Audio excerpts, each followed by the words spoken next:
It was a fine afternoon in the village of Little Wytham, the kind of day when sunlight softened the hedgerows, bees hummed between hollyhocks, and the vicar's wife had not a care in the world, at least not until the murder. But such dark thoughts were unthinkable at the start of the annual St. Luke's garden party, an event as fixed in the social calendar as Michaelmas or the Harvest Festival. The party was held on the manicured lawn behind the vicarage, beneath a fluttering banner proclaiming all proceeds to the church roof fund.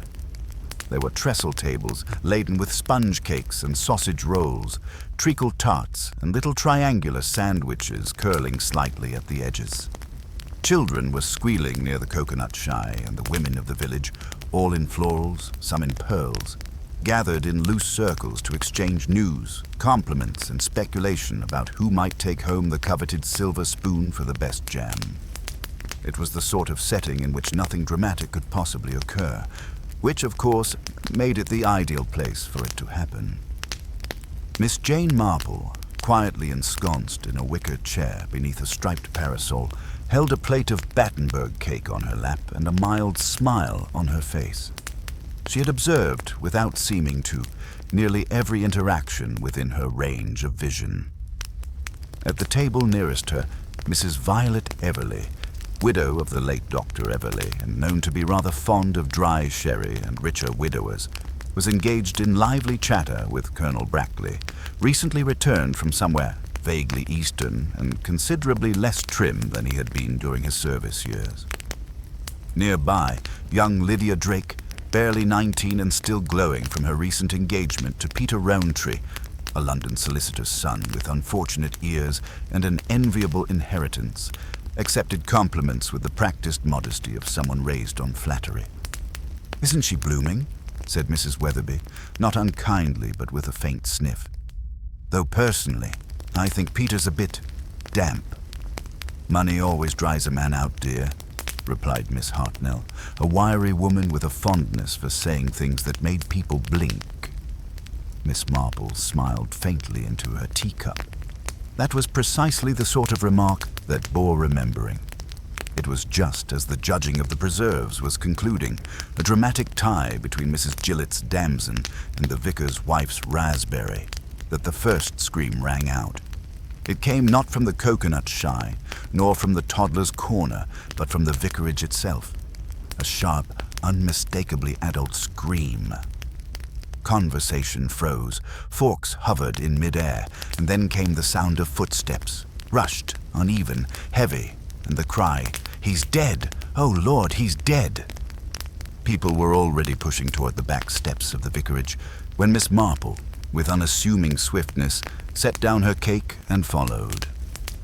Inside the vicarage's morning room, sunlit, crisply curtained, and usually smelling of lemon polish, the body of Mr. Harold Sims lay sprawled near the writing desk. Sims had been a solicitor of no great importance, but considerable self-regard, a man who had served as treasurer for half the village committees, and took great pleasure in being difficult about invoices. He had not looked terribly alive before, but now there was a distinct finality about his appearance. He had fallen backward, his limbs askew, his collar twisted. His eyes stared upward in fixed surprise, and a single teacup, painted china, pink roses, the handle chipped, lay beside his right hand.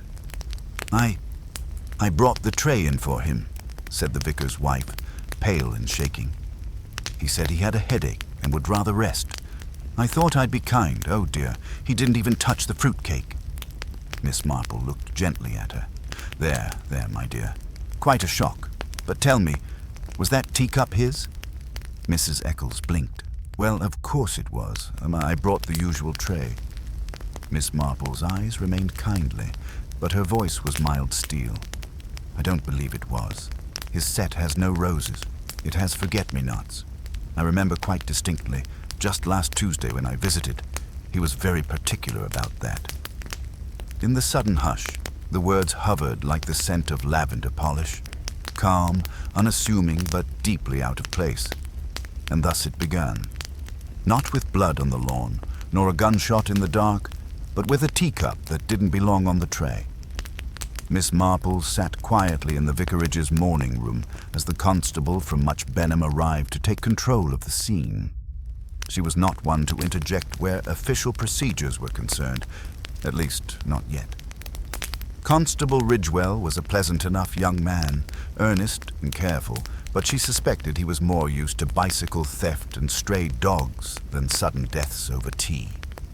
Mr. Sims's body had been removed, and the room, so recently filled with shocked gasps and stammered speculation, had fallen still. The remains of the tea tray sat on the sideboard, as though still awaiting an appreciative guest. There were 2 slices of fruitcake, untouched, a sugar bowl, a milk jug, and 2 teacups. That was the curious part. 2. The constable, notebook in hand, turned to the vicar's wife, who was seated with a lavender-soaked handkerchief pressed to her nose. "Now, Mrs. Eccles, if you could just confirm, you say you brought in the tea tray for Mr. Sims around 3 o'clock? "Yes," she sniffled, just before the judging began. "He'd said he had a headache and needed a quiet lie down. I thought a little tea would do him good.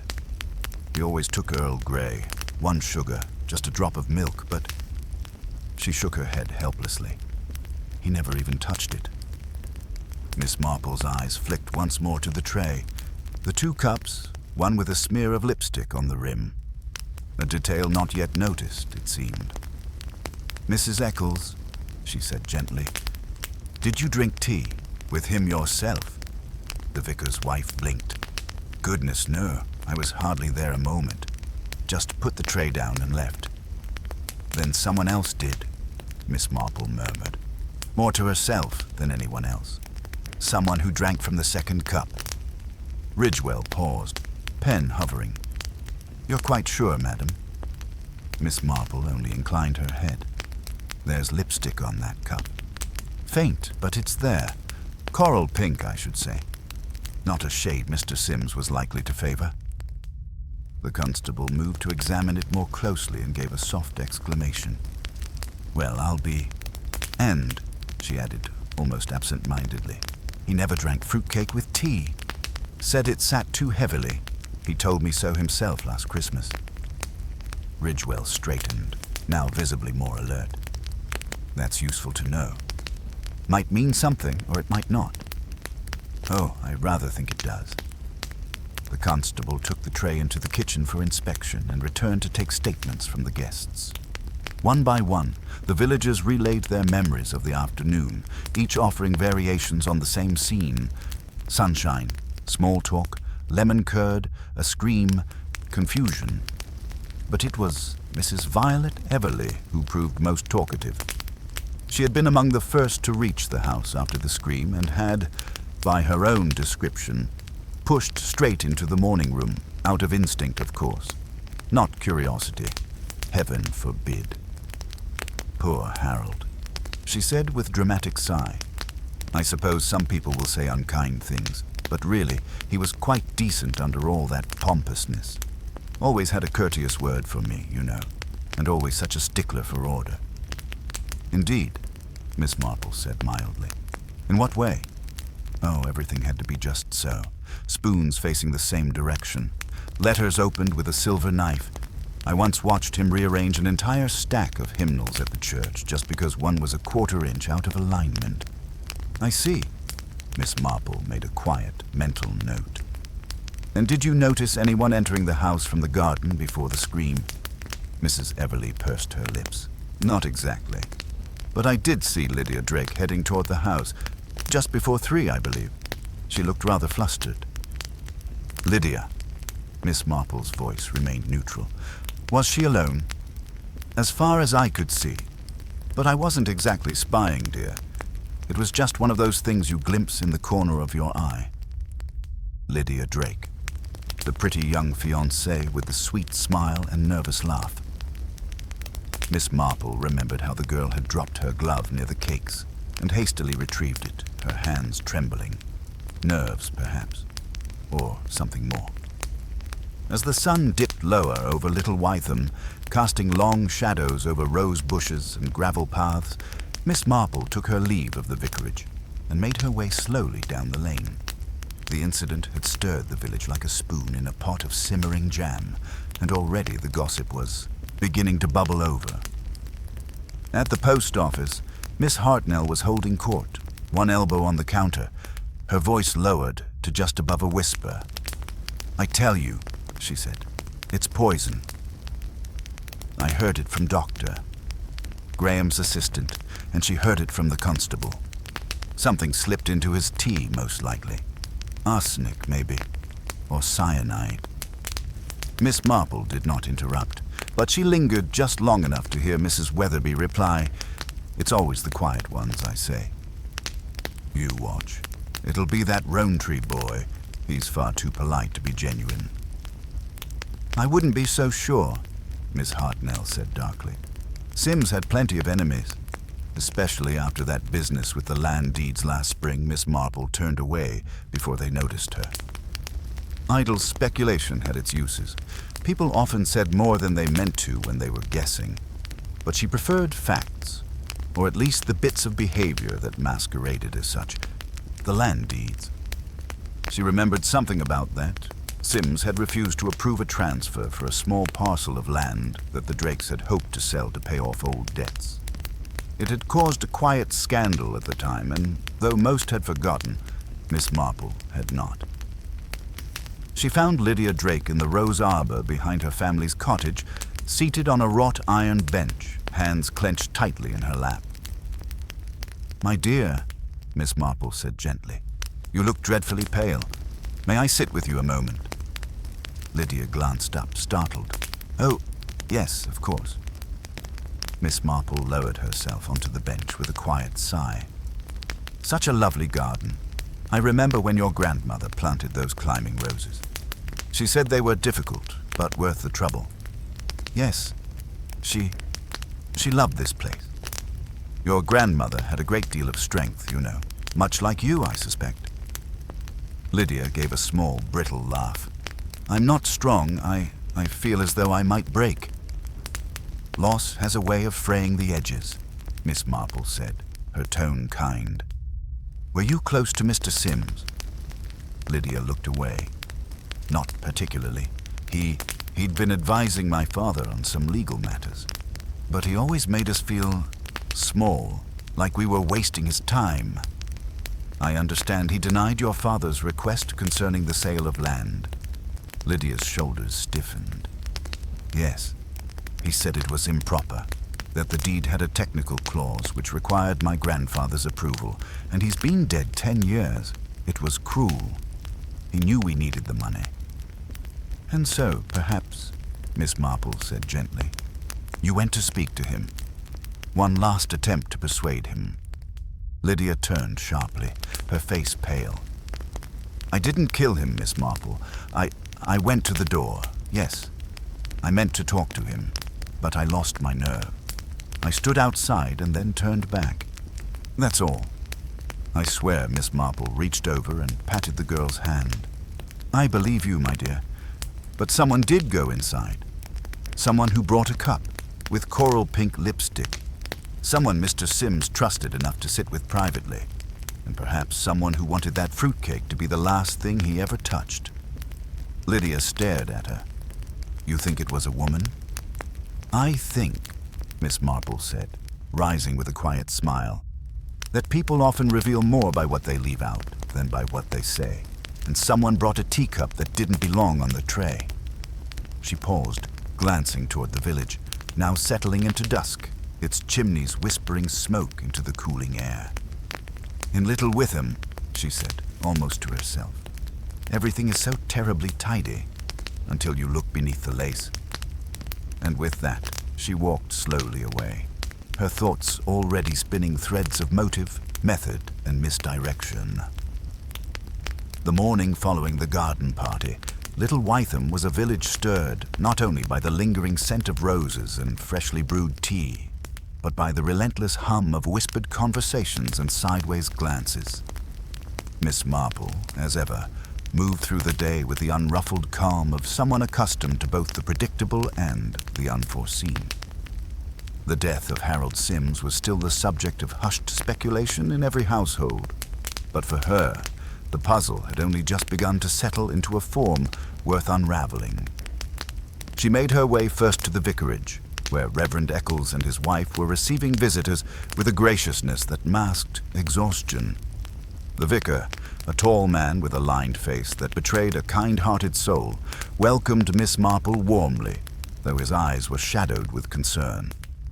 "It's a terrible blow, Jane," he said softly. "I had hoped it was just a fainting spell or something less final. Harold was a pillar of the community for all his faults." Miss Marple nodded gently. "Sometimes the pillars hide cracks, Reverend. I came to ask if you noticed anything unusual yesterday. Anything that might have seemed trivial then, but seems worth considering now." Reverend Eccles folded his hands on the polished surface of the writing desk. "There was one thing, actually. When Mrs. Everleigh arrived, she seemed unusually agitated. More so than one might expect for a simple garden party." "Agitated? In what way?" She was rather breathless, as though she had been running and kept glancing over her shoulder. When I asked if she was well, she insisted she was quite all right, but then hurried inside. I thought it odd at the time, but I did not press her." Miss Marple's eyes narrowed imperceptibly. "Did anyone else notice this?" The vicar hesitated. "Not that I know of. Violet Everleigh is a spirited woman, but it was out of character." "I see." Miss Marple smiled faintly. "Thank you, Reverend. That may prove important." Leaving the vicarage, Miss Marple wandered slowly toward the village green. The gossip had spread like wildfire. Shopkeepers and postmistresses were discussing the tragedy with a mixture of curiosity and fear. It was at the village shop that she encountered Mrs. Weatherby again, who was busily folding a woolen scarf around her neck despite the mild weather. "Miss Marple, isn't it dreadful?" she said, lowering her voice. "I hear the coroner suspects foul play. They say Mr. Sims died from poison. Arsenic, perhaps." "Yes," Miss Marple replied thoughtfully. "I gathered as much. Poison is a silent, insidious method. One that leaves few traces but many questions." Mrs. Weatherby leaned in, her eyes wide.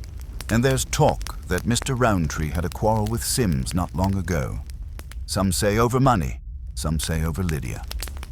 Miss Marple allowed herself a small nod. "I've heard that too. Yet it is rarely as simple as it seems." Her thoughts drifted back to Lydia Drake's pale face, the tremor in her hands, and the way she had confessed to standing outside Sims's door but not entering.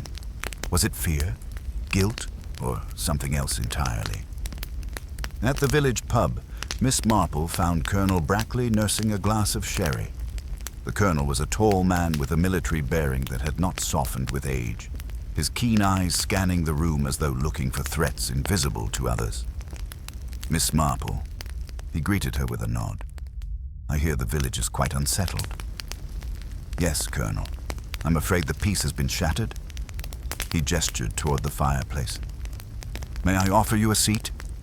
As they settled into the worn leather chairs, Miss Marple broached the subject gently. "Colonel, you were at the garden party, I believe." "Yes, of course. I've known Harold Sims for years. An obstinate man, but reliable in his own way." "Did you notice anything unusual during the party? Any interactions that struck you as odd?" The colonel considered.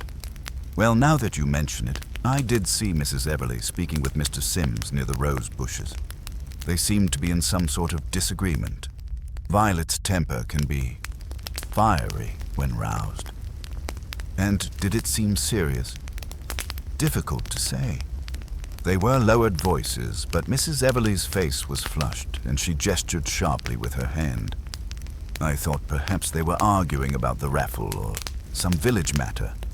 Miss Marple nodded slowly. "Thank you. Every detail helps." As the colonel left, Miss Marple's attention was drawn to the empty chair at the corner table where Peter Rowntree had been seen speaking with several villagers earlier in the day. He was nowhere to be found now, but the impression lingered. A young man under pressure, caught between loyalty to his fiancée and the undercurrents of resentment that swirled around. Mr. Sims. Back at her own cottage, Miss Marple sat with a cup of tea, turning over the threads she had gathered. The mismatched teacup, the lipstick, the quarrels, the secret visits. Each was a thread in a tapestry that was not yet clear but was beginning to show its outline. The postman's arrival brought a letter, addressed in a delicate, looping hand. It was from Lydia Drake, and inside was a hastily scrawled note asking if she might speak with Miss Marple privately. The girl's desperation was palpable even in the brief lines. Later that afternoon, Lydia arrived, her composure more steady than before, but no less anxious. "Thank you for seeing me," she said, settling into the chair opposite Miss Marple. "Of course, my dear. What troubles you?" Lydia bit her lip. I left something out yesterday, something I should have said." Miss Marple leaned forward, encouraging. "Go on." "It's about the teacup, the one with the lipstick. I saw someone put it on the tray." Miss Marple's eyes brightened. "Who?" "It was Mrs. Everleigh. I didn't want to say before because she frightens me. She's so confident, so sure of herself, but I saw her bring a small tray into the room when the others were distracted." "And did Mr. Sims see her?" Lydia hesitated. "I don't know. I left just after she came in." Miss Marple steepled her fingers. "Mrs. Everleigh seems to be at the center of many of these quiet ripples." Lydia nodded. "Yes, and there's more. Last week, Mrs. Everleigh told me she needed to speak with my father about the land again. She said she had new information, but she never did." Miss Marple's gaze sharpened. That could mean a great deal. As Lydia left, Miss Marple felt the weight of the village's tangled secrets pressing in. She knew the surface politeness hid something darker, resentments carefully veiled, debts unpaid, alliances fragile as spun glass.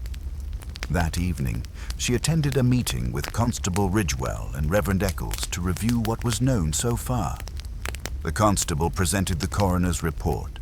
Death by poison, no sign of forced entry, and the mysterious presence of a second teacup. Poison means planning, Miss Marple mused. An act committed by someone who knew their victim well and had the means to get close. Ridgewell nodded. "But who? And why?" Miss Marple smiled faintly. "That, dear constable, is the question we must answer, and it will require patience, observation, and the willingness to listen to what people do not say." As the night deepened and the village lights flickered through the mist, Miss Marple settled by her fire with a notebook, ready to chart the complex dance of motives, disguises, and truths waiting to be uncovered. In Little Wytham, appearances were precious currency, and she was determined to discover who had spent theirs most recklessly. The teacup that did not belong was only the beginning. Miss Marple awoke the next morning with the faint outline of an idea forming, still too soft to articulate but insistent enough to shape her actions. The revelations from Lydia had shifted the weight of suspicion like a tide pulling away from the obvious suspects and toward more shadowed shores. Violet Everleigh was quickly becoming a figure of intrigue, not because she was outspoken or dramatic, but because too many threads led back to her. Outside, the day had dawned crisp and clear, with dew still clinging to the grass as she stepped from her cottage. A fine morning to visit the Women's Institute, where the village's pulse could always be felt more acutely than in any police file or formal interview. The ladies of Little Wytham, gathered under the pretext of preparing for the upcoming autumn fair, were hard at work preserving jam, hemming bunting, and, most importantly, talking. Miss Marple entered quietly and was greeted with smiles and polite greetings. She took her seat near the window and, with deliberate effort, began stitching a T, cozy as if her mind were nowhere but on the evenness of her cross stitches. But her ears, keen as ever, picked out voices weaving behind the clatter of spoons and rustle of fabric. Never trusted her, that Violet. "Too many airs and graces for someone who only married into a bit of money," said one woman, her voice low but vibrant with glee. She was pacing near the rose trellis before the party. Another chimed in. I thought she'd worn a hole in the grass. She's not been right since that business with her sister's will, murmured a third, a trace of knowing tension in her voice. Miss Marple's eyes flicked briefly upward. That was new. Violet Everleigh's sister. There had been no mention of family in any of her conversations so far, and yet even a casual reference to a disputed inheritance had the tang of motive to it. Excuse me, Daphne, she said gently, addressing the woman who had spoken. Did I hear something about Mrs. Everleigh's sister? Daphne was only too happy to elaborate, clearly flattered by Miss Marple's attention. Oh yes, her sister, Margaret, died just over a year ago. Some sort of illness, quite sudden. There was a bit of unpleasantness over the will.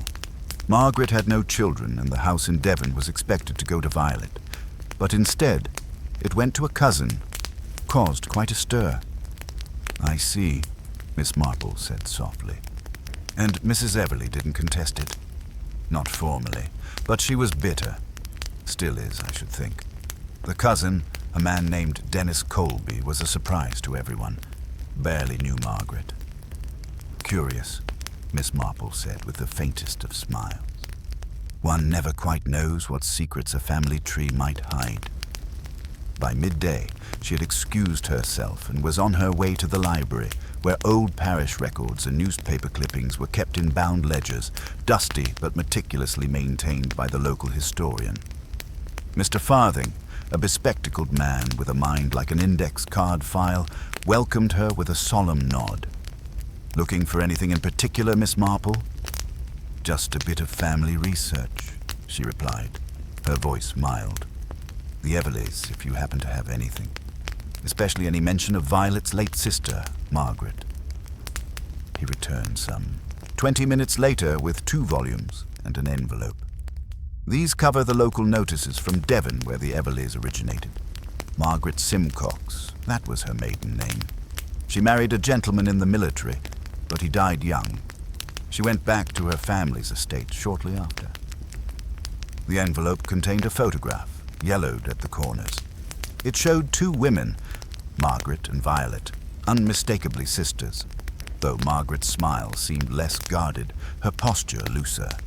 Written on the back was a note, Easter, 1947, at the orchard before the disagreement. The disagreement? Miss Marple inquired. Farthing adjusted his glasses. Not much is known, only that the sisters stopped speaking for a time. Some say it was about money. Others suggest it had something to do with a man. Quite often, Miss Marple murmured. Those 2 things are one and the same. She spent the rest of the hour poring over the pages, noting a pattern. Margaret's name vanished from the social pages not long before her death. There were whispers of illness, but no doctor's confirmation, and no mention of the cousin, Dennis Colby, until the will was executed. As she stepped out into the fading light of the afternoon, Miss Marple made her way to the police station. Constable Ridgewell looked up from his desk, eyebrows lifting. I thought you might be by, he said. Something new? I've been thinking about Mrs. Everleigh, she said gently. Have you confirmed her whereabouts during the hours leading up to Mr. Sims's death? Ridgewell frowned. She claims she was in the garden most of the time. Said she stepped indoors briefly to find the raffle tickets. But no one can confirm that. Not directly, no. Though Mr. Prowse says he saw her near the dining room. Says she looked startled to see him. Interesting, Miss Marple said, because young Lydia Drake saw her place a teacup on the tray. A teacup that didn't match the others.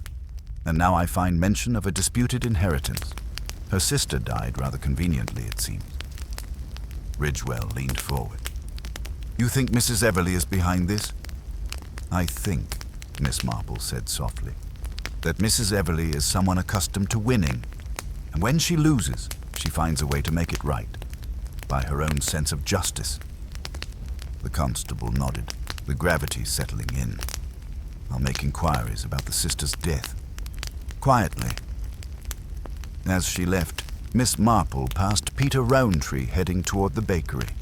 He looked drawn, as if he had not slept well. Impulsively, she called to him. "Peter, may I walk with you?" He hesitated, then nodded.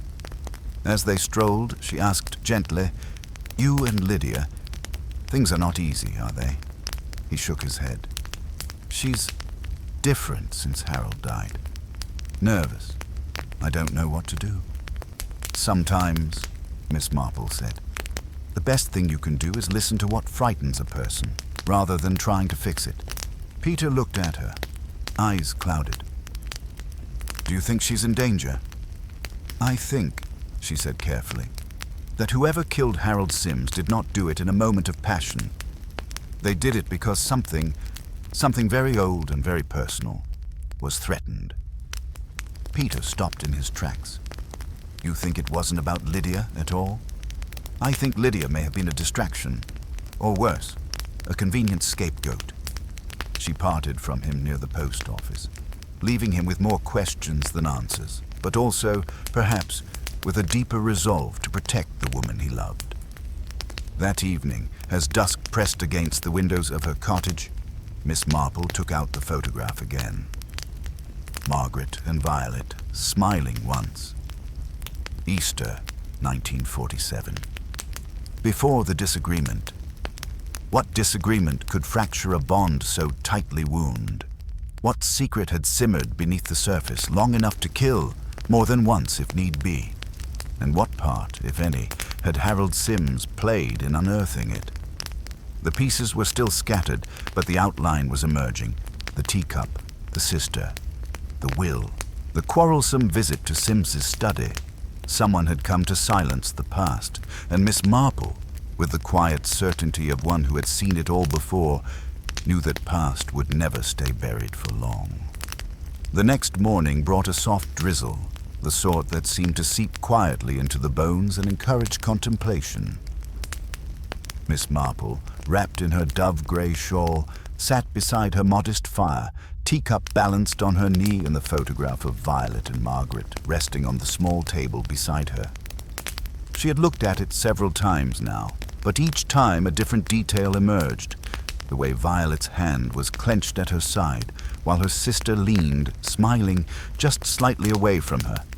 Attention disguised as affection. There was one name Miss Marple had not yet heard from Violet's lips. Dennis Colby, the cousin who had inherited Margaret's estate. If Violet had felt slighted, betrayed even, it was odd she had not spoken of him, unless she had her reasons for leaving him out. Her thoughts were interrupted by a knock at the door. Constable Ridgewell stood on the other side, rain speckling his cap. "I hope I'm not disturbing you, Miss Marple." "Not at all," she said warmly, stepping aside to let him in. "Do come in out of the rain." "I've made a few discreet inquiries," Ridgewell said as he removed his damp coat, "about Margaret Simcox's death. There was no autopsy. The cause of death was recorded as myocardial infarction, heart failure. The attending physician signed it without question." Miss Marple stirred her tea slowly. "And the physician, had he known Margaret long?" "Not particularly. He was a temporary locum at the time, filling in for her usual doctor. By all accounts, she died peacefully in her sleep. No fuss. No signs of struggle or distress." "No fuss," Miss Marple echoed softly. "How very neat. There's something else. That cousin, Dennis Colby, he's not as distant a relation as people believe. His mother was Margaret and Violet's aunt. It seems he and Margaret corresponded for years, though quietly. Violet may not have known how close they'd grown. That would explain her shock at the will." Miss Marple looked up, her gaze clear. "And perhaps her bitterness. Have you looked into Mr. Colby himself?" "He lives in Bath, owns a modest bookshop, keeps to himself. From what I can gather, he was fond of Margaret, but they never saw each other often. Just letters." Miss Marple nodded. "It's always the letters that hold the truth. The spoken word can be twisted, but people often reveal themselves in ink." Ridgewell leaned forward, lowering his voice slightly. I've asked to see any remaining correspondence from Margaret's estate. If Colby kept her letters, we might find something useful." "You're doing very well, Constable," she said kindly. "I suspect that we're not dealing with impulse or madness, but cold, long-standing calculation." Later that day, Miss Marple made her way toward the vicarage, where a number of villagers had gathered for an informal afternoon tea. These small gatherings had become more frequent since the murder, as if people needed reassurance that life continued. The vicar's wife, a gentle woman named Rosalind with a talent for scones and calming nervous chatter, welcomed her at once. "Oh, Miss Marple," she said with genuine warmth, "come sit by the window. It's the best spot for a view of the garden." Miss Marple took her seat, tea in hand, and turned her attention quietly to the conversation unfurling around her. "I'm telling you, Harold Sims had enemies," said old Mr. Langham. "No one likes a man who keeps people's secrets for a living."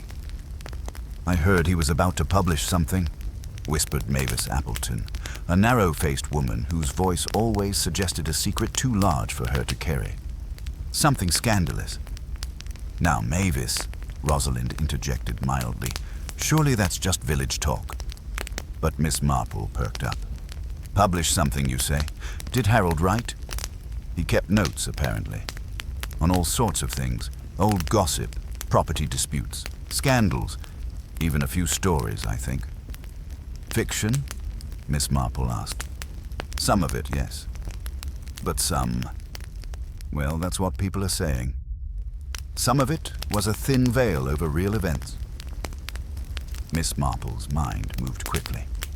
If Harold Sims had begun writing down village secrets, even cloaked in fiction, it might explain why someone had acted so decisively. Especially if one of those stories hinted at something damning. Something about Margaret's death, perhaps, or a motive long buried. After tea, she walked slowly down the gravel lane toward the Sims residence. The constable had already given her quiet leave to enter, provided she disturbed nothing. The house had remained, largely untouched, its contents sealed until the investigation concluded. Inside, the atmosphere was eerily still. The air retained that faint scent of dried flowers and paper. Miss Marple moved through the sitting room and into the study, her eyes drawn to the writing desk. In one of the drawers, neatly filed, were several folders of typescript pages. She selected one at random. It was a story, lightly fictionalized, but the characters were unmistakable. A village matriarch and her forgotten sister, a house in Devon, a disputed will, and a veiled suggestion the elder sister had fallen ill shortly after drinking a restorative tea prepared by her sibling. Miss Marple closed the folder gently. It wasn't an accusation, but it was enough to cause concern if anyone recognized themselves in the tale. She searched the drawer further and found a thin envelope addressed in Harold's bold script to D.C. She opened it carefully. Inside was a single page, typed, "Dear Cousin Dennis. As promised, I've written the first piece. Your aunt's story is quite compelling, and I've done my best to preserve the ambiguity while keeping the emotional truth. I'm titling it The House on the Hill. Let me know what you think. I've more to come. One in particular may be of special interest to you." H.S. Miss Marple folded the letter and replaced it, her mind racing. If Dennis Colby had received that letter, then he knew Harold was writing about Margaret. And if Violet found out, she would have seen it as a threat, not just to her pride or her reputation, but to her very freedom. It was nearly dusk when she stepped outside. The sky had darkened with cloud, and the soft patter of rain resumed. But the direction of the case was suddenly clearer. Violet, knowing Harold had written something damning, may have sought to retrieve or destroy it. But someone else, perhaps Lydia, perhaps even Colby himself, might also have come searching. As she turned the corner toward the green, she spotted Lydia walking briskly, her coat drawn tight and her head bowed against the wind. Miss Marple caught up with her gently. "My dear," she said kindly, "may I walk with you?" Lydia glanced at her, surprised, but nodded. "I've just come from Harold's study," Miss Marple said. "He was writing stories, it seems." Lydia stopped. "I know. You do. I found one, the morning after he died. I shouldn't have gone in, but I thought if I could find something to explain why." "And did you?" Lydia's eyes clouded. "I found the story about Violet's sister, and another, one he hadn't finished. It was about someone putting something in a cup of tea." "Did you show it to anyone?" "Number Y burned it," she said. "I was afraid. I thought people would think it was me." Miss Marple placed a gentle hand on her arm. "You were trying to protect yourself, but sometimes in protecting ourselves, we destroy the very thing that could save us." They walked on in silence. Miss Marple now had little doubt. Violet had motive, opportunity, and the necessary cunning, but proving it would require more than intuition. It would require drawing her out, making her feel cornered, letting her speak for herself. Because the truth, Miss Marple had learned time and again, had a way of slipping from the lips of the guilty when they felt most secure. The following morning unfolded with a deceptive calm. Birds chattered cheerfully in the hedgerows, and the village of Little Witham resumed its quiet rhythm. But beneath the surface, a current of tension pulsed steadily. Word had begun to trickle out that Harold Sims had been writing about the villagers.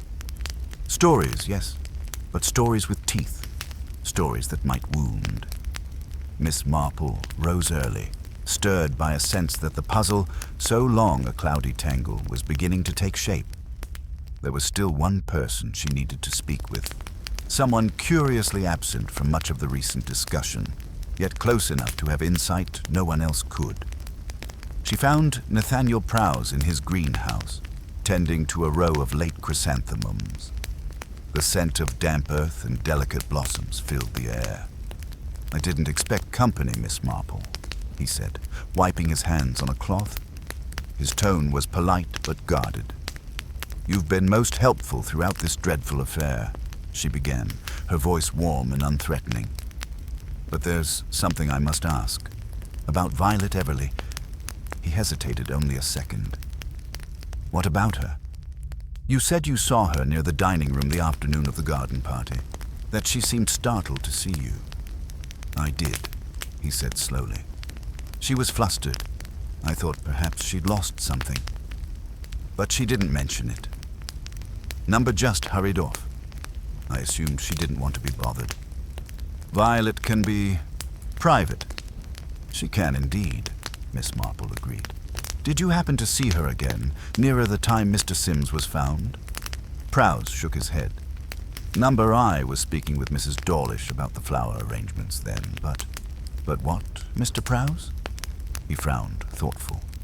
"Now that I think of it, the tea tray, it was there, on the sideboard when I passed by. I remember because the cups were all in pairs. White porcelain, same pattern, except one." Miss Marple's interest sharpened. "Yes? One had a different handle, looked older, more ornate, didn't match the others." "And did you see anyone touch it?"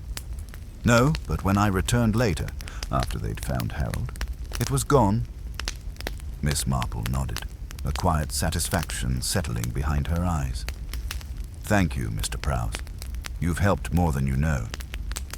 She returned to her cottage and sat at her writing desk, thinking carefully. Harold had prepared tea for the guests, but someone had swapped a cup, perhaps before the tray was carried out. A single, mismatched teacup, likely prepared separately. No one noticed in the bustle of the gathering, but Harold drank from it and died. If Violet had prepared the cup herself, she'd done so out of sight. But if someone else had, or had seen her do it, the risk of discovery remained. And that was when the story Harold had written became the lever. If Violet suspected that Harold knew about Margaret's death, had perhaps hinted at it in fiction, then the need to silence him became imperative. But Miss Marple still lacked proof. Violet had not confessed, nor had she made a mistake. And the teacup, the crucial evidence, had vanished. Or had it? Miss Marple paid a visit to Constable Ridgewell just after noon, explaining what Mr. Prowse had seen. "That's the same cup Lydia mentioned," Ridgewell said. "The odd one out, but it wasn't in the kitchen afterward. We searched." "It might not have gone back to the kitchen," Miss Marple said. "It might never have left the house at all." She suggested they return to the Sims residence and examine the sideboard and nearby cupboards with fresh eyes. This time, Ridgewell brought a younger constable with him, a lad with slim fingers and an eye for detail. They searched quietly, methodically. Miss Marple watched them, her gaze steady, as Ridgewell opened one cabinet after another. In the bottom cupboard, beneath the sideboard, behind a stack of old serving platters, the young constable found a shallow box covered with a tea towel. Inside was a single teacup, ivory with a painted rose motif, ornate, slightly chipped on the rim. Ridgewell let out a low whistle. "Well now, there's our ghost cup." It was sent immediately for chemical testing, but even before the results returned, Miss Marple felt the balance shift. The concealment of the teacup wasn't an accident. Someone had hidden it, likely in the panic following the discovery of Harold's body. That evening, Miss Marple paid a quiet visit to the Everleigh house. Violet answered the door herself, poised as ever, though there was a new tightness in her smile. "Miss Marple, what a surprise." "I was passing by," she lied gently, "and I wondered how you were holding up." Violet ushered her into the drawing room and poured them both a cup of tea. Miss Marple sipped it politely, then set her cup down with deliberate care. "I've been thinking about Margaret," she said softly. "What a tragedy, her passing." Violet's gaze sharpened. "Yes, a loss. You were close, I imagine." "Not particularly." Her tone was cool. "We were different." "So I gathered. Still, it must have been painful when the estate went to your cousin." Violet stiffened. "It was her decision. I don't speak of it." Miss Marple leaned slightly forward. "I believe Harold Sims had begun to write about it." A flicker passed across Violet's face. "He fancied himself a writer, but he had no right to drag my family into his stories." "No one enjoys being exposed," Miss Marple said gently. "But the truth has a way of surfacing, even when we work very hard to keep it buried." Violet stood abruptly. "I don't see what this has to do with anything." Miss Marple rose as well, her expression unreadable. "Only that someone went to great lengths to hide a teacup, a very particular cup. I imagined it had something quite disagreeable in it. Something that would explain how a man could die so suddenly without a mark on him." Violet didn't answer. Her hands had closed tightly over the back of a chair. Miss Marple gave her a moment, then added quietly, "When people feel they've been wronged, they sometimes convince themselves they are entitled to justice, even if it means becoming judge, jury, and executioner." The room hung silent for several beats. Then Violet spoke, her voice low and deliberate. "He was going to publish it, wasn't he? That story." "I believe so. He never understood discretion, not even in fiction. Margaret trusted someone she shouldn't have. She told me once. And when she realized the truth, she despaired." "What truth?" Miss Marple asked softly. Violet looked away. "It was Colby. Dennis. He manipulated her, befriended her for years, then turned her against me. Made her believe I was after her money. She changed her will, cut me out. Surely that wasn't enough to make you. She died of grief. You may not believe that, but I do." Her eyes shimmered with unshed tears. "And now Harold, he would have twisted it into entertainment. He had no right. So you silenced him?" Violet didn't reply, but her shoulders sagged. "I didn't plan it that day," she said eventually. "I only wanted to take the pages, to find out what he had written, but then I saw the cup, the one with the chip. I thought, if I just added a little something." Miss Marple waited. "It was an old sedative, from years ago. I didn't mean to kill him, just make him ill. Make him delay the publication. But he must have had a weak heart. And the cup. I panicked. I couldn't take it with me. I hid it in the cabinet, thinking I'd return for it. But then everything happened so fast. Outside, the rain had begun again, tapping softly against the windows. Miss Marple stood still. I believe you didn't intend for him to die, she said gently. But intention matters little now. Harold Sims is dead, and the truth, no matter how painful, will come out. Violet's silence was her only answer, but it was enough. That night, Miss Marple sat once more by her fire, the teacup retrieved, the confession made. It was not satisfaction she felt, but the melancholy certainty that justice, when it arrived, often brought with it as much sorrow as relief. The confession had been, quietly, monumental, yet Miss Marple knew the surface was only just broken. Violet Everleigh's admission, laden with regret and a complicated mix of guilt and justification, formed a fragile thread that could unravel much more than just the mystery of Harold Sims's sudden death. There were still pieces missing, shadows clinging to corners of the village that the keenest eyes had yet to illuminate. Miss Marple spent the next day weaving carefully through her thoughts and the village's routine, her presence subtle but persistent. She observed the way Violet moved about her home, the delicate way she touched the faded lace curtains, the brief moments her eyes flickered toward the sideboard where the teacup had once rested. It was clear the weight of her actions bore heavily, but there was a resilience too, a shield forged from years of defending herself against whispered suspicions and veiled accusations. The village, meanwhile, was restless. Gossip, once a steady hum, was growing louder, its melody punctuated by sharper, more discordant notes. At the vicarage tea, voices flitted nervously between curiosity and condemnation. Some villagers clung to the hope of Violet's innocence. Others whispered darkly of greed and desperation.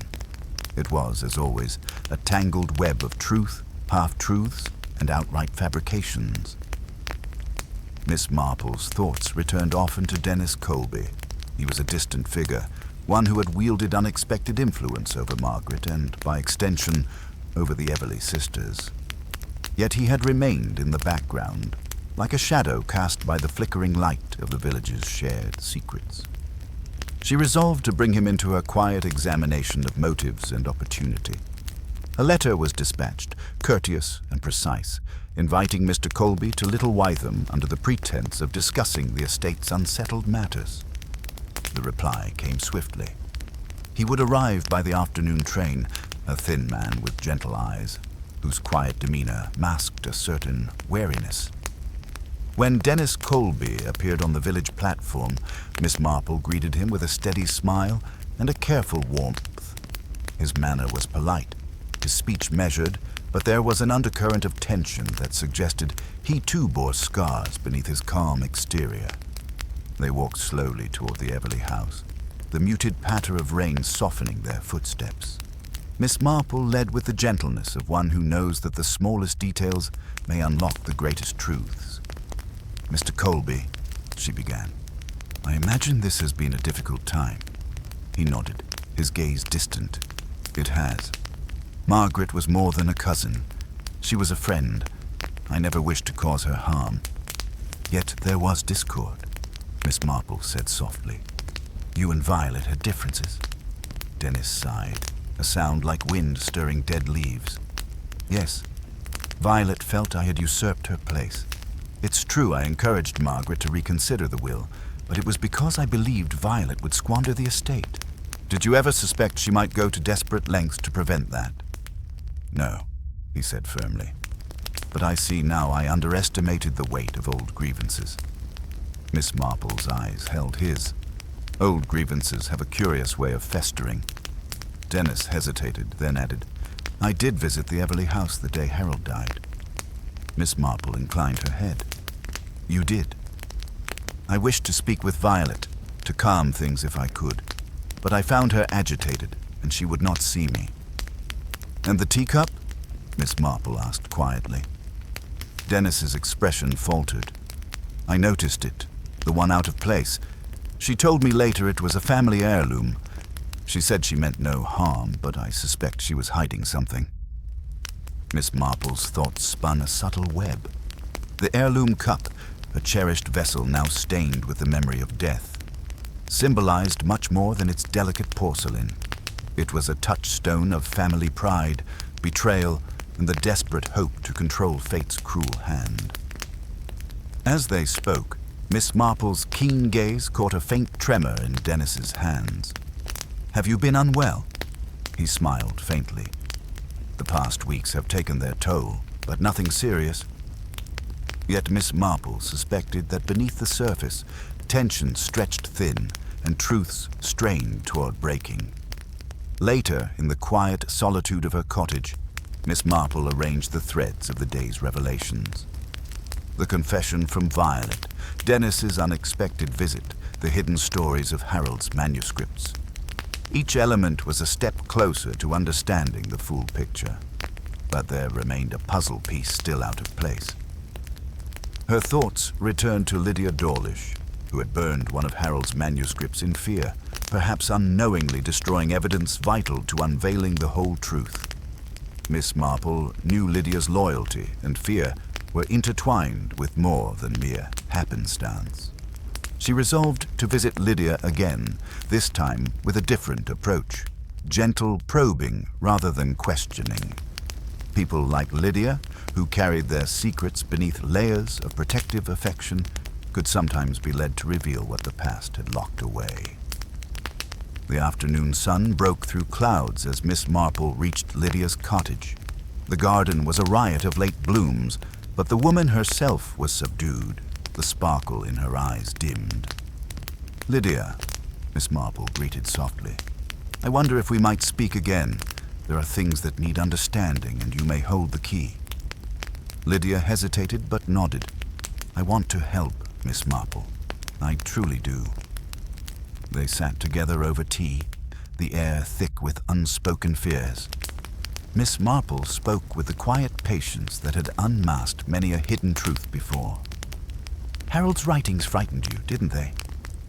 "Yes," Lydia whispered.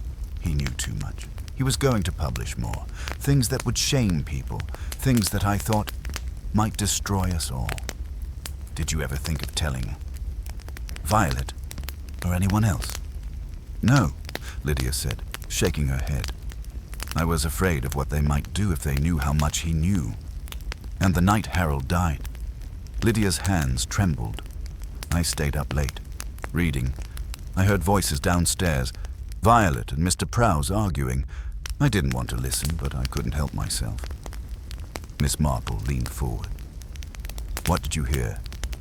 "I heard Violet say she had to stop Harold, that if he published, everything would be lost. Then the cups were mentioned, and a plan." Miss Marple held her breath, allowing Lydia's words to settle like stones into the growing mosaic of truth. "I didn't see what happened next," Lydia continued, "but I heard a crash, then silence." Miss Marple's mind moved swiftly. Lydia's testimony placed her close to the moment of the crime, a witness to the tension, but unable to intervene. It explained why she had hidden certain facts, fearful of becoming implicated. This new information cast a sharper light on Violet's desperation and the silent struggle unfolding beneath the polite veneer of Little Witham's village life. As twilight deepened, Miss Marple walked home beneath a sky streaked with pink and gray, her thoughts a swirl of human frailty and resolve. The pieces were clicking together, but the full image remained just out of reach. The true killer had shown restraint and cunning, but there was a reckoning still to come. For in the quiet corners of Little Witham, secrets that had once been buried were now rising, and Miss Marple, with her subtle yet inexorable wisdom, was ready to face them all. The village of Little Witham had settled into an uneasy quiet, the sort of silence that seemed to wait with bated breath for something inevitable to unfold. Miss Marple, however, was far from idle. She knew the moment had arrived to test her final theory, to gently prod at the fragile facades until the truth emerged from the shadows with unyielding clarity. Her plan was subtle but deliberate. Rather than confront Violet Everly outright, she would engage her in a conversation designed to reveal the cracks beneath her composed exterior, those fleeting reactions and involuntary gestures that spoke volumes to a keen observer.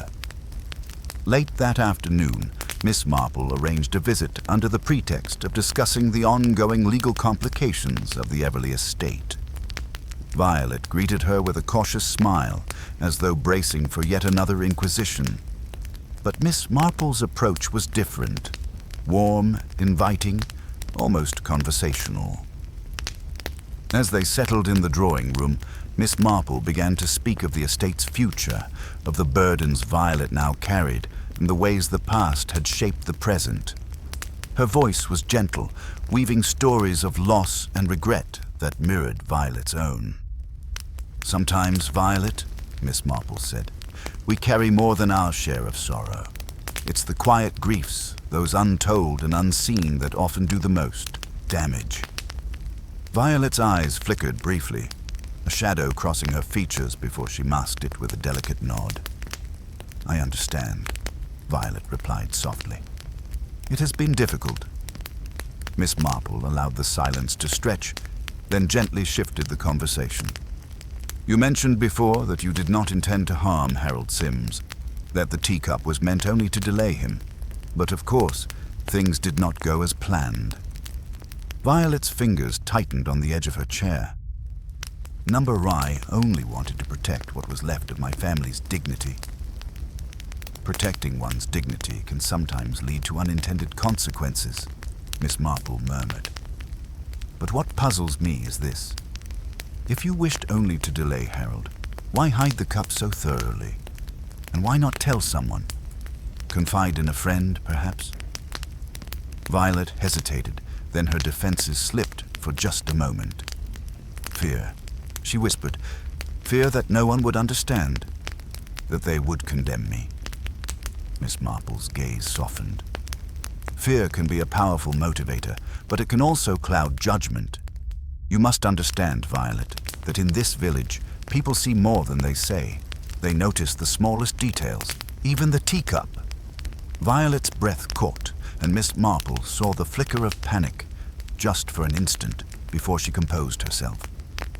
"It's a terrible burden," Violet said quietly, "but I will face whatever comes." Miss Marple nodded, the last piece of her quiet puzzle clicking into place. "Thank you for your honesty. It is often the truth, spoken softly and reluctantly, that holds the greatest power." Their conversation was interrupted by a knock at the door. It was Constable Ridgewell, looking slightly flushed from his brisk walk. "Miss Everly," he said, "the test results on the teacup have arrived." A heavy silence settled over the room as he handed the envelope to Miss Marple. She opened it carefully, her eyes scanning the document. The chemical analysis revealed the presence of a rare sedative in the tea residue, exactly the substance Violet had described. It was potent enough to cause heart failure in a vulnerable individual like Harold Sims, especially one with known health issues. Miss Marple folded the paper thoughtfully. "This confirms what we suspected, Violet. The cup was indeed poisoned, though not with malice, but with desperation." Violet's hands shook slightly as she reached for her own tea, now forgotten and cooling in its delicate cup. "It was never meant to be permanent," she whispered. "Just a delay." Miss Marple placed a reassuring hand over Violet's. "Intentions do matter, but so do actions. The law will decide what must follow, but there is something else. Something that has troubled me throughout." She looked steadily into Violet's eyes. "The story Harold wrote. You said he had no right to expose your family's pain, but why did you never try to stop him before it was too late?" Violet's breath hitched. "I was afraid. If I confronted him, it might have made him more determined." Miss Marple smiled gently. "Sometimes, silence is the loudest confession of all." The conversation ended with a shared, sorrowful understanding. Violet, for all her faults and fears, was not a villain but a woman broken by circumstance, making tragic choices in the shadow of grief and betrayal. Later that evening, Miss Marple convened with Constable Ridgewell and a small gathering of the village's elders to outline the revelations. The truth was clear now. Violet Everly had poisoned Harold Sims, albeit unintentionally, driven by fear of exposure and the collapse of a family legacy. The police would take Violet into custody, but the village's collective mood was one of somber reflection rather than triumph. Little Wytham had been shaken to its core, not just by a murder, but by the fragile threads of human frailty that connected them all. As the assembly dispersed, Miss Marple lingered by the hearth, her thoughts turning inward. She reflected on the quiet tragedies that so often hid behind polite smiles and measured words, the whispered resentments, the years of unspoken pain. In Little Wytham, peace would eventually return, but not without an enduring shadow. For Miss Marple knew that beneath the surface of every village lay secrets waiting to surface, and the delicate balance between justice and mercy was as fragile as the teacup that had started it all. The village of Little Wytham seemed to hold its breath in the days following Violet Everly's confession and the subsequent arrest. The usual rhythms, shopkeepers arranging their wares, children darting between hedgerows, the clink of teacups in cozy parlors, continued, yet there was an unspoken tension woven through the air, as if every glance carried the weight of a secret now laid bare. Miss Marple, ever observant and quietly resolute, resumed her daily walks, her steps slow but purposeful along the winding lanes that stitched the village together. She noted the subtle shifts. Mrs. Pettigrew no longer perched at her window with the same eager gossip. The vicar's sermons touched on forgiveness with an unusual urgency, and the younger villagers whispered in hushed tones at the market square, their conversations guarded. Despite the outward calm, the ripples of Violet's actions had unsettled more than just the surface. The fragile social tapestry of Little Wytham had been tugged at, and the threads revealed under close scrutiny were not entirely smooth. Miss Marple's thoughts returned often to the destroyed manuscript, Harold Sim's final work, said to contain revelations potent enough to tarnish reputations and fracture relationships. The manuscript had vanished in the flames of Lydia Dawlish's hearth, but its echoes remained, threading through the testimonies and veiled confessions she had gathered. One afternoon, seated by the window with a steaming cup of tea, Miss Marple was joined by Constable Ridgewell, who brought news that had quietly stirred a fresh undercurrent in the village. A packet had been found, left anonymously at the post office, addressed to Miss Marple herself. Inside were several pages of typed manuscript, fragments of Harold's lost work, carefully preserved and hidden. As Miss Marple read the pages, her expression deepened. The text spoke of old grievances and betrayals, far beyond what had been revealed, hinting at relationships marred by jealousy and long-buried resentments that had simmered beneath Little Wytham's genteel surface for decades. It suggested that Harold had intended to expose more than Violet's family secrets. There were names and stories that could shake the village to its core once fully known. She showed the fragments to Ridgewell, who shared a quiet concern. This changes things, doesn't it? Perhaps there's more to this story than even Violet's desperation. Miss Marple nodded thoughtfully. Indeed, Constable. Violet's actions, while tragic, were but a single thread in a much larger tapestry. Harold's writings threatened to unravel more than just one family. The discovery prompted Miss Marple to revisit those she had spoken to watch and listen anew. She paid particular attention to Lydia Dawlish, whose earlier fear-driven destruction of the manuscript had concealed far more than she realized. In their conversations, Lydia revealed her growing dread as Harold's revelations loomed closer to daylight. Fear not only for herself, but for the village as a whole. There are things we all thought best kept buried, Lydia confessed. Some stories, Miss Marple, can bring ruin.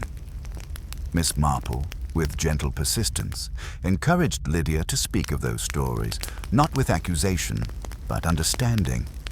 Slowly, Lydia spoke of bitter rivalries, failed romances, and whispered alliances, human dramas layered with pain and pride, each contributing to the village's quiet history of secrets. As Miss Marple pieced together these fragments, she understood that the murder was not merely a desperate act, but the climax of decades of hidden discord. Harold Sims, with his pen sharp as any dagger, had threatened to expose a past some wished to remain forever hidden. Meanwhile, Violet Everleigh's trial approached, and the village found itself divided between sympathy and judgment. Many saw Violet as a tragic figure, a woman overwhelmed by fear and loyalty, while others regarded her as culpable, a reminder of the darker side beneath the village's charming veneer. Miss Marple attended the trial, her presence unobtrusive but attentive. The courtroom drama unfolded with all the human complexities she had anticipated. Denials, justifications, and emotional pleas that echoed the very essence of the village's tangled history. When the verdict came, Violet was found guilty of manslaughter rather than murder, a decision that reflected the court's recognition of her intent and circumstances. Sentenced to a term in a women's prison, Violet accepted her fate with a quiet dignity that touched even the hardest hearts. In the days that followed, little Wytham began the slow process of healing, though some scars remained. Miss Marple, ever reflective, understood that the village's peace was a delicate balance, one maintained not by forgetting, but by acknowledging the truths that shaped its community. One evening, as the sun dipped low and cast a golden glow over the village green, Miss Marple sat on a bench beneath the ancient oak tree. Beside her was the small, now empty teacup, the one that had set these events in motion, resting carefully in her hands. She thought of human nature, of its capacity for kindness and cruelty, for secrets and revelations.